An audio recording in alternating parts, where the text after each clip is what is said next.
And I think a lot of the stuff that I do is because I feel like I lie to myself because I feel like I'm not going to be wanted or I'm not going to be accepted. So I think that would be a place that I think is really driving a lot of my beliefs. I see. Thank you.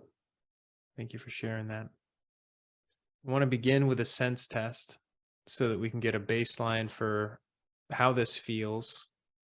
And at the end of this process, it's going to feel like nonsense and it's just not going to be true for you anymore. So, Frankie, what happens if you say the words out loud? I am not Willy Wonka. I am not Willy Wonka. It's a good movie. I like that. Yeah. Okay, cool. What about I am not Guantanamo Bay? I am not Guantanamo Bay.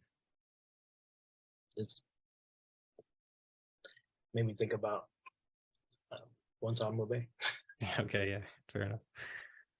So, from a place of just neutral curiosity, Frankie, what happens when you say, I am not wanted? I am not wanted. I I feel like a sadness. I really feel like from my head down to my chest, like it starts tingle and then tight into my chest, and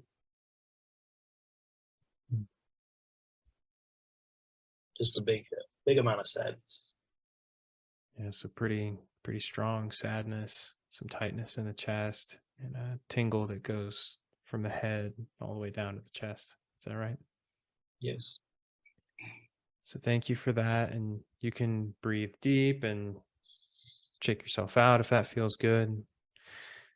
And so that's what not wanted feels like. What happens when we shift the language to I am not accepted? I'm not accepted.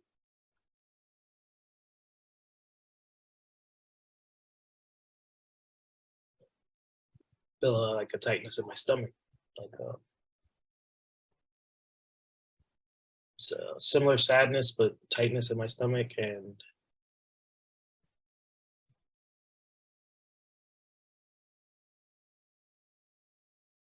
yeah, that's it. Beautiful. Okay.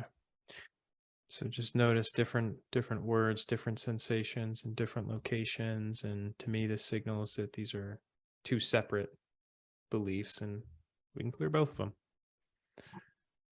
But first, I want to check in with you. As part of my practice, I really, truly respect individual sovereignty. You create your reality, and it's your perfect birthright to believe whatever you want to believe. And so the question becomes, are these beliefs something you would like to keep or something you'd like to let go of? Something I definitely want to let go of. Okay. Then the question becomes, is there any part of you that's not ready to let go of them for any reason? And really just search within yourself, Frankie.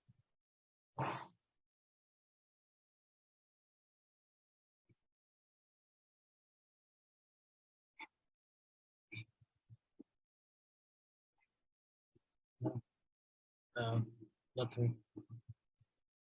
Cool. All right.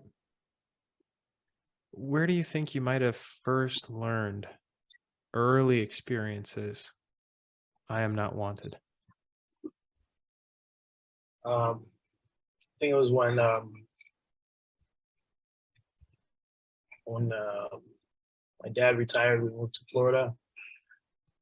I was always left by myself home, or I would always just be home by myself, or everyone was always doing their own thing, and I never knew what was going on, so I would just be there.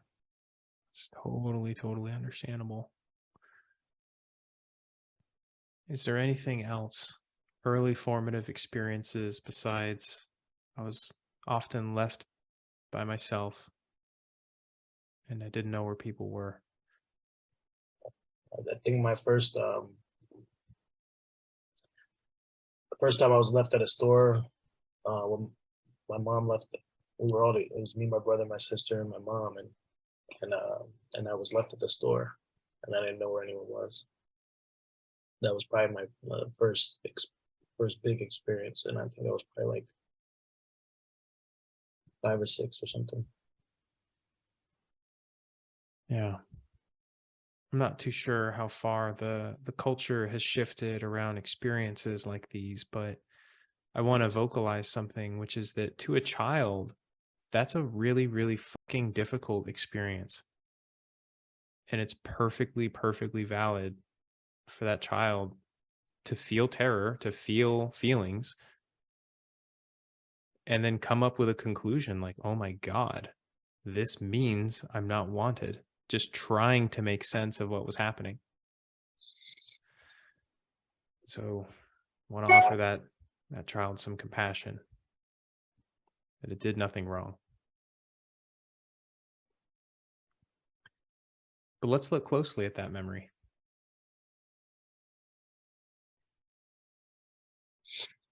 When you were 5 or 6 years old, and you were at a store with your mom, your sister, and your brother, and then they left, you didn't know where everyone was. Did you see anywhere in the picture, I am not wanted? Or did you see people in a grocery store? Just I saw people in the store. Yeah, I saw people in the store, and but it was anyone that I knew. And did you eventually see your family again? I did. Yeah. So for that experience, what story rings more true? I'm not wanted, or when I was 5 or 6 years old, my family took me to a grocery store. They left without me. For a period of time, I didn't know where they were. Then they came back and we were reunited. Yeah. Yeah, that's more true. Yeah, actually, even just hearing it, I can feel like a release in my chest. Yeah. Child stops believing when they see the truth. So thank you. Let's take a look at when your dad retired, moved to Florida. When you look around in your childhood home, did you see I am not wanted? Or did you see your home without adults in it? Yeah, it was my homework without adults. Yeah. No. Um, Thank God. Yeah, it's like, oh shit. it is. It's exactly what I was thinking. Oh shit! It was just. Yeah. Yeah. And like just breathe into the levity and breathe into the lightness of that awareness that holy shit, I didn't see that I'm not wanted. I saw my home without adults in it. Yeah. Wow. Thank you. You're so welcome. And while we're looking around, did you see I'm not accepted in either of those experiences? Now, now that I look at it in that way, no. Yeah. Now Huh. that I see what it was actually seen, and not what I was creating, not the belief that I created and attached to that feeling. Wow. And so the question becomes, Frankie, at any point in your entire life, did you ever truly see I am not wanted?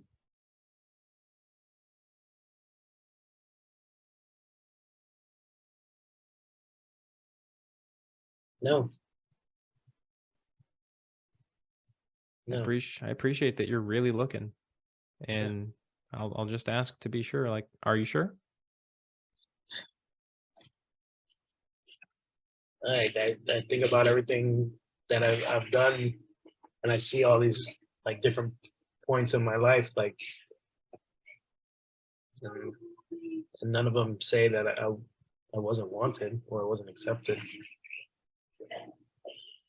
Nice. Yeah. So you already looked for not accepted too? Couldn't Yeah. find it? No. I'm like, Jeez. that's wild.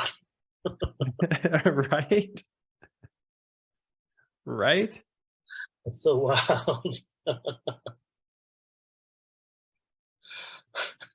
I didn't know for the longest time that when they said the truth will set you free, that they were actually right.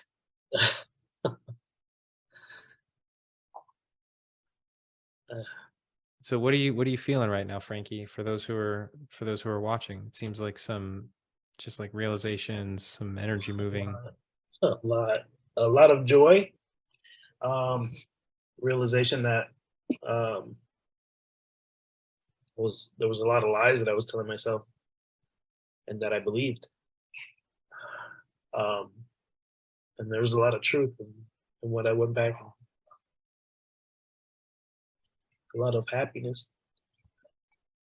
that I didn't want to see. Mm. And that's one of the most profoundly beautiful, beautiful parts of shifting a belief is that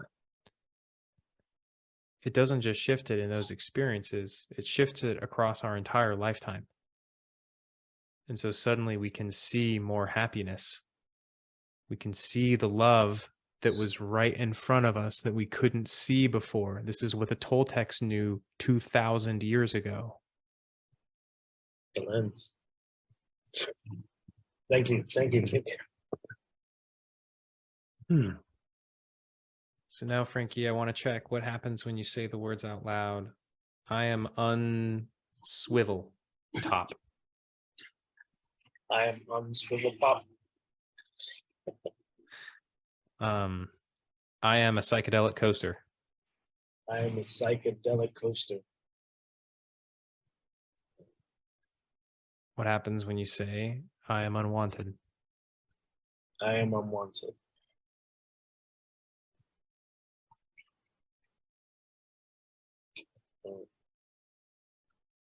Nothing.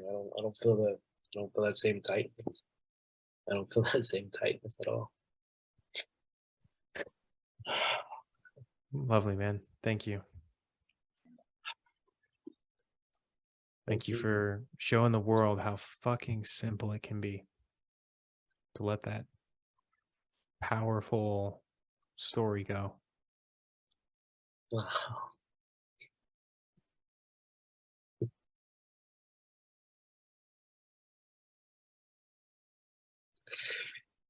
Oh my God. Thank you. Thank you so much. Thank you. My honor, my life purpose.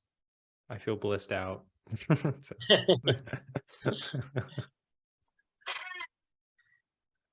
Well, I wonder if there might be another volunteer who is open to some love and letting stuff go.